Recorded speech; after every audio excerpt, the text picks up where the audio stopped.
जय हिंद दोस्तों, आपका अपने चैनल में स्वागत है। क्लास 10th का पृष्ठीय क्षेत्रफल आयतन चैप्टर का पिछले वीडियो में हम लोग टाइप नंबर 1 का 2 क्वेश्चन किए थे।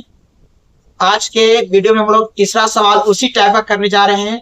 जो सवाल आपका है कि 3 घन जिनमें से प्रत्येक की भुजा 5 सेंटीमीटर है, संलग्न फलकों को मिलाकर एक घनाभ बनाया जाता है, तो इससे प्राप्त घनाभ का क्या निकालना है? पृष्ठीय क्षेत्रफल। अभी तक हमने जो एनसीईआरटी के सवाल देखे हैं जिसमें 2 घन था, आपको हम एक 3 घन देकर आपके सवाल हम दिए हैं। 3 घन जो आपके पास बोर्ड पर लिखा हुआ है क्वेश्चन, तो 3 घन को मिलाकर एक घनाभ बनाया गया है। आपसे कितनों घन की बात कहा जाए, चाहे 1 घन की बात कहा जाए, 2 घन की बात कहा जाए, चाहे 3 घन की बात कहा जाए, चाहे 3 से ज्यादा घन की बात की, मतलब जितना भी घन को मिलाकर हम यदि घनाभ बनाएंगे तो उसमें केवल लंबाई में ही परिवर्तन होती है, चौड़ाई में कोई परिवर्तन नहीं होता है और नहीं तो ऊंचाई में कोई परिवर्तन होता है। मेरी बात को फिर से ध्यान समझिए। कितनों भी घनाभ मिला लिया जाए, मिलाकर बनाएंगे तो घनाभ, कितना भी घनाभ एक घन में मिलाकर घनाभ बनाया जाए तो उसकी केवल एक ही आकृति परिवर्तन होती है, केवल लंबाई में। चाहे 2 घन हो, चाहे 3 घन हो, चाहे 4 घन हो, चाहे जितना भी घन हो, एक घन मिलाकर यदि घनाभ बनाया जा रहा है तो उसके केवल लंबाई में परिवर्तन होगा, ऊंचाई और चौड़ाई में कोई परिवर्तन नहीं होता। वही सवाल था, 3 घन था जिनमें से प्रत्येक की भुजा कितना दिया था? 5 सेंटीमीटर।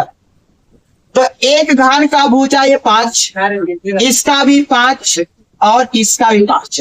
तो 5 यहां से, 5 यहां से, 5 यहां से, तो 5 5 10 और 5 तीनों जोड़ देंगे तो कितना होगा? 5 तीनों को जोड़ देंगे तो 15 सेंटीमीटर हो जाएगा। जबकि चौड़ाई और ऊंचाई में कोई परिवर्तन नहीं होता है। 2 बात हम ध्यान रखेंगे। इन घन को आपस में जोड़ने के बाद यदि घनाभ बना रहे हैं तो उसकी केवल एक ही भुजा में परिवर्तन होता है, केवल लंबाई में होता है, चौड़ाई और ऊंचाई में कोई परिवर्तन नहीं होता है। अब जो है इसके अनुसार, फिगर के अनुसार हम लिख देंगे दिया क्या क्या है। घनाभ की बताया लिख सकते हैं। 3 घन को यहां पर लिखेंगे, प्रत्येक घन की भुजा,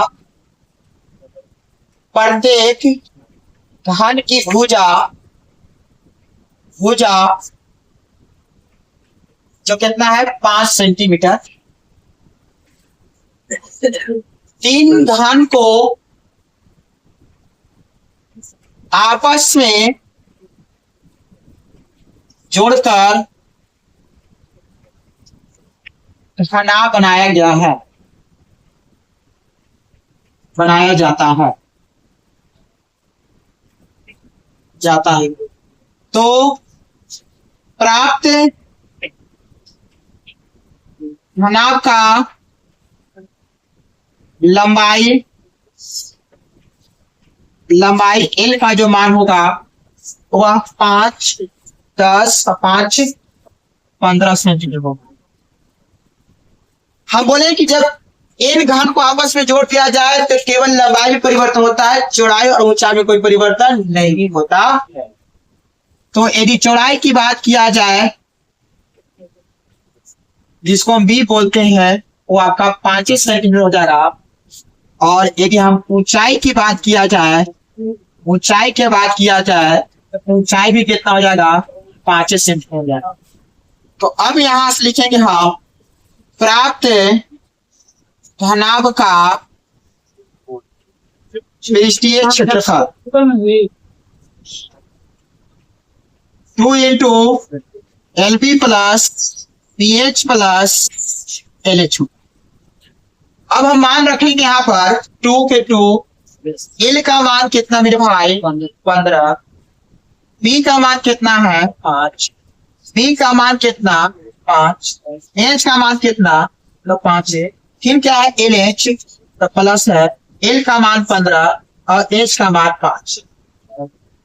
2 इंटू 15 5 होगा 75, 25 और यहाँ 75 हो गया। 75 75 हो गया आपका 150। 150 में 25 जोड़ देंगे कितना हो गया आपका? 150 में 25 जोड़ेंगे आपका हो जाएगा 5 और 5 2 7 175। अब 175 में 2 से गुना करेंगे तो 5 गुना के 10 और 17 में 34 कितना हो गया? 35। 350 सेंटीग्रेड स्क्वायर आपका ही क्या हो गया?